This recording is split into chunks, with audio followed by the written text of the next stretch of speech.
खुंगा जिद'थि बड'लेण्ड मुंख्लं गोसोखां आइजो जोलुर देरहासार बान्था गेलेनाय बादायलायनाय हाबाफारिया दिनै जोबथा गेलेनाय बादायलायनाय अदालगुरि जिल्लानि सिङाव थानाय भेरगाव दख'रा बर' फरायसा आफाद आरो भेरगाव गेलेमु आफादनि बानजायनायाव भेरगाव जौसिन गेजेर फरायसालिनि गेलेग्रा फोथाराव खुंगा जिद'थि भेरगाव बड'लेण्ड मुंख्लं गोसोखां आइजो जोलुर देरहासार बान्था हाबाफारिखौ 15 सेप्तेम्बर खालारनिफ्राय जागायजेननानै दिनै जोबथा जोलुर गेलेनाय बादायलायनाय हाबाफारि बे जोबथा जोलुर गेलेनाय बादायलायनाय हाबाफारि बायदियै हारिमु दिन्थिफुंनाय लोगोसे खुगा लाइसि बेखेवनाय बे खुगा लाइसिखौ बेखेवनानै होयो अदालगुरि जिल्ला बिजेपिनि नेहाथारि जौस्रां बर' गोजोननि थाखाय फारौ बिरहोयो अदालगुरि जिल्ला एबसुनि लोगो आफादगिरि रबिन्द्र बर' बिथाङा दिनैनि जोबथा जोलुर गेलेनाय बादायलायनाय हाबाफारिखौ बेखेवनानै होयो मिरु दुलाराय बर' फरायसा आफादनि बोसोनगिरि खुंख्रा स्वर्गियारि बाहागो लायो बिटिआरनि मावफुं सोद्रोमा दावबायसा बर' बाहागो लायो भेरगाव साब डिभिजननि एसडिअ पल्लबी कसारी दिनैनि बे जोबथा जोलुर गेलेनाय बादायलायनायाव बाहागो लायो क'क्राझार साइ आरो आसाम राइफल बे मोननै हान्जानि गेजेराव आसाम राइफल क'क्राझार साइ हान्जाखौ 2 गलाव फेजेननानै आसाम राइफला हान्जाया देरहासार बान्थाखौ मोननो हायो। दिनै भेरगाव आन्चलिक एबसुनि खुंनायाव 16थि आइजो जोलुर बादायलायनाया जोबथा बादायलायनाय आरो बेवहाय क'क्राझार साइ आरो आसाम राइफलनि गेजेराव बादायलायनाय सोलिगासिनो दङ। थांनाय गोलाव समाव जोंनि गेजेरनिफ्राय बड'लेण्ड सोमावसारनायाव मुंख्लं जालांनाय बिर जोहोलावजो बिथांमोननि गोसोखांथियाव बे जोलुर बादायलायनायखौ होदों। आङो फोथायदों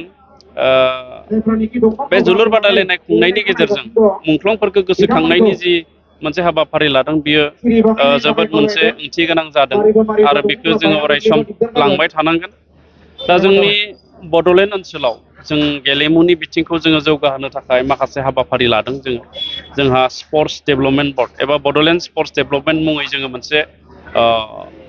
कमिटि दानाय जाहैबाय आरो जोंनि गुवाहाटीनि साइनि आगोलनि डाइरेक्टर डक्टर सुभाष बसुमतारी जायखौ आसाम नङा सा सानजा भारताव बयबो सिनायो गेलेनायनि सासे बा गेलेग्रा सामलायगिरि सासे मोजां दैदेनगिरि होननानै बिथांखौ जोङो बोसोनगिरि महरै जों थिसननाय जादों बिटिआर सरकारनि स्पर्ट्स डिपार्टमेन्टआव एबा एडभाइजार आरो बिथांनि दारै जोङो जोंनि बड'लेण्ड ओनसोलनि गासैबो गेलेनायखौ जोङो जौगाहोनो हागोन आरो जोंहा बड'लेण्ड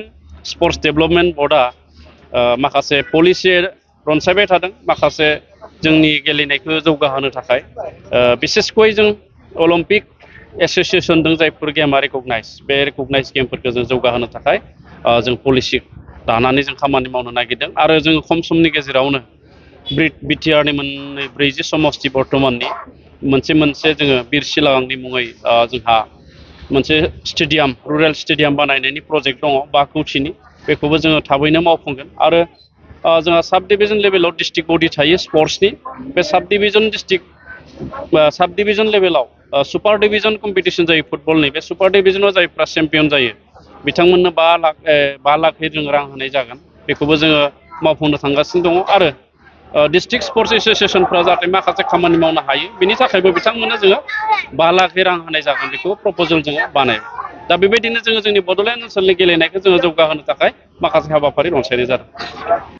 बङाइगाव मेरिडियान किया मटर श'रुमा नोंथांमोननि थाखाय लानानै फैदों बाम्पार अफार।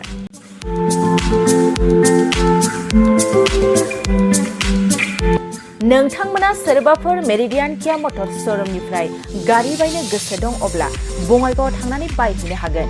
बे बाम्पार अफारफ्रानो जाहैबाय सेल्टस गारियाव 1,25,000, क्लेरेन्स गारियाव 1,50,000, सनिक गारियाव 50,000 सिम खम बेसेनाव मोननो हागोन।